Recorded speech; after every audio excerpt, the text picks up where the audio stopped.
Fala, meu querido, chegamos com mais uma questão aqui da prova da prova não, né? De termologia. A gente está fazendo uma série aí de vários exercícios sobre termometria. O segundo ano do ensino médio normalmente começa com termometria e é como a gente está começando o ano, espero poder ajudá-los nesse período aí de várias questões sobre termometria. É uma questão do vestibular militar da AFA, e na AFA a gente tem algumas questões de grande dificuldade, né? Essa daqui ela precisava ter um conceito aí interessante sobre termometria que a gente vai discutir. E se você ainda não está inscrito aqui no nosso canal, nos ajude aí se inscrevendo e também dando um like nesse vídeo aqui. Vamos à questão. Então, fala que dois termômetros idênticos, cuja substância termométrica é o álcool etílico. Então, vamos anotar isso. E aí ele fala que um deles é graduado na escala Celsius e o outro na escala Fahrenheit. Tá bom, são dois termômetros, cada um numa escala, e eles estão colocados dentro de um álcool etílico. Estão sendo usados simultaneamente por um aluno para medir a temperatura de um mesmo sistema físico no laboratório de sua escola. Então ele vai fazer aí 4 proposições e você tem que avaliar qual que está correta, né? Então vamos lá. A primeira proposição, ele fala que dois termômetros nunca registrarão valores numéricos iguais. Bom, existe um valor, numericamente falando, em que tanto a temperatura em Celsius é igual à temperatura em Fahrenheit. Você vai ver que é possível a gente encontrar isso. E a gente pode usar a relação, a equação de conversão, né? θc sobre 5 é igual a θf menos 32, dividido aí por 9. Quando a gente monta isso, veja aqui o que a gente pode fazer, né? Multiplicando em cruz, a gente pode falar que 9 vezes o θf é igual a 5 vezes θf menos 32. Por que eu estou fazendo isso, né? Eu fiz uma substituição. No lugar onde tem θc, eu substituí por θf, porque eles são iguais, né? Nessa situação, os dois são iguais. Então, é possível a gente igualar isso aqui para θf, ou então poderia substituir isso aqui por θc também, e aí a gente encontraria a mesma lógica. Fazendo esse cálculo, né, a gente faz a distributiva para encontrar a temperatura em que os dois são iguais. Então, 9 θf é igual a 5 θf menos 160. Maravilha. Passando para cá, isso aqui vira 4 θf é igual a menos 160. E isolando θf, a temperatura em Fahrenheit é de menos 40 graus Fahrenheit.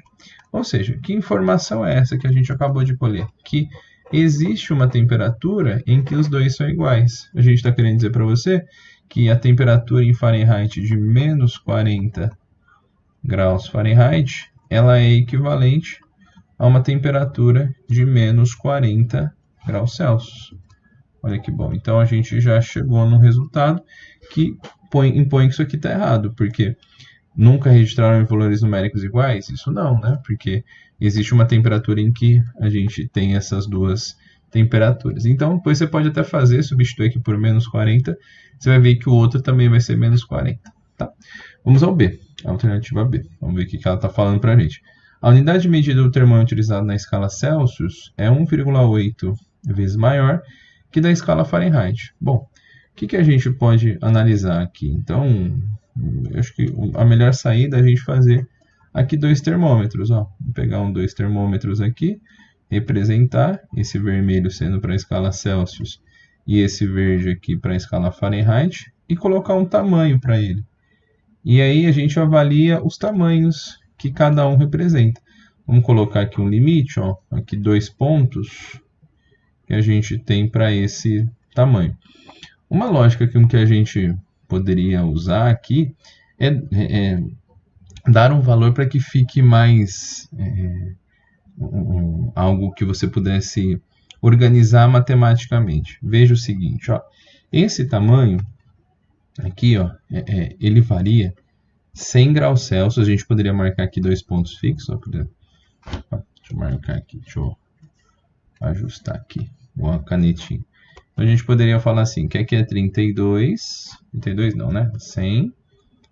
Enquanto quando aqui é 100, no Fahrenheit é 212. E quando aqui é 32, aqui é 0. Então, os pontos fixos da escala Celsius e da escala Fahrenheit. Tá bom. que a gente pode falar em relação a tamanhos dele, né? Porque a unidade de medida no termômetro, a gente vai ter aqui uma variação de 100 graus Celsius e aqui uma variação de 180 graus Celsius. É aquela ideia do delta C sobre 5, ou sobre 100, é igual a delta F sobre 180, que é a variação de 100 menos 0 e 212 menos 30. Isso me traz uma análise que a ΔC sobre 5 é igual aqui uma variação em Fahrenheit dividido por 9. Né? E aí o que a gente pode analisar em relação ao tamanho, né, desse termômetro?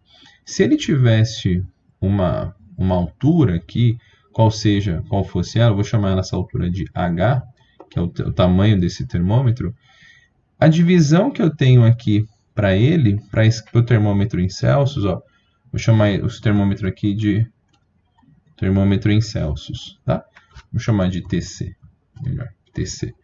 Esse termômetro em Celsius aqui, ele tem a divisão aqui, por exemplo, de 1 grau Celsius, né? Então, vamos supor que nesse termômetro em graus Celsius, cada uma das divisões dele vai valer H dividido por 100. Acho que você concorda, né? Se eu dividir aqui em cada pedacinho dele, cada grauzinho desse, ele tem como H sobre C. Agora, se eu comparar, por exemplo, no termômetro em Fahrenheit, cada divisãozinha dessa que a gente vai ter que fazer são 180. Então, vai ser H dividido por 180. Certo? 180 graus Fahrenheit que a gente vai ter. Então, em relação à altura, aqui a gente dividiria em 180 graus e cada grauzinho desse tem esse valor. Se a gente analisar isso daqui, eu posso escrever, multiplicando em cruz, né, que o H, a altura total do termômetro, é 100 vezes a temperatura em Celsius. Né? Então, essa altura aqui são 100 divisões. Enquanto o H aqui do Fahrenheit é 180 vezes a temperatura em Fahrenheit.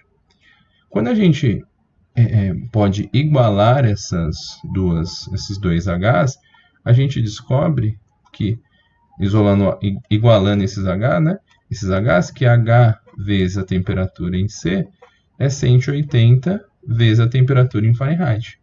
Se a gente dividir aqui, essa temperatura em Celsius vai ser 1,8 da temperatura em Fahrenheit. Então, se eu dividir o 180 por 100, a gente descobre essa relação aqui. Mas aí você pode perguntar assim, legal, mas o que ele está querendo dizer? Que a cada 1 grau Celsius que eu andar aqui, né, eu vou ter que andar 1 grau Fahrenheit que eu andar aqui, eu vou ter que andar 1,8 graus Celsius no outro. E faz sentido, né? Se a gente pegar, por exemplo, aqui, imaginasse um termômetro que tivesse 180 centímetros, tá? Só para a gente ter um número bom para os dois. Se eu subir aqui 1 grau Celsius, tendo 180 centímetros, cada um desses pedacinhos valeria 1,8 centímetro, ok? Enquanto que no outro, os mesmos 180 centímetros, dividido em 180 partes iguais, essa mesma variação aqui, eu teria 1 centímetro de altura, que relaciona com isso aqui. Né? Se eu substituir aqui por 1, em Celsius vai ser 1,8. Então, essa análise aqui, ela me diz que a unidade de medida do termômetro na escala Celsius é 1,8 vezes maior. Perfeito, ó. É 1,8 vezes maior. Para cada 1 grau que eu subir aqui, eu vou subir 1,8 centímetro, e para cada 1 grau que eu subir aqui, eu vou subir 1 centímetro, tendo como referência, colocando uma condição inicial, que aqui é 180 centímetros. Se eu usar aqui as variáveis, sem dar um valor para ele, a gente relaciona isso. E aí, de fato, a unidade de medida do termômetro gradual na escala Celsius é 1,8 vezes maior do que na escala Fahrenheit. Então, essa aqui, com certeza, é verdadeira. Na C, a altura da coluna líquida será igual nos dois termômetros, porém os valores numéricos sempre diferentes. Não, ó, já está batendo aqui um valor igual. Então, isso aqui também está falso. E a altura da coluna líquida será diferente nos dois termômetros? Não. A altura aqui vai ser a mesma, claro que medindo com temperaturas diferentes. Por exemplo, a altura com que você pode ter determinada temperatura vai ser igual tanto para o Celsius quanto para o Fahrenheit. Porém, cada um vai ter um valor numérico diferente, né? Subiu, a agitação das partículas será a mesma. Então a gente chega nessa alternativa B aqui, espero que a gente possa ter te ajudado nessa questão. Se você gostou desse vídeo, se te ajudou, dá um like aqui. Se não, escreva suas dúvidas, deixe seus comentários aí para a gente poder continuar te ajudando nessas questões.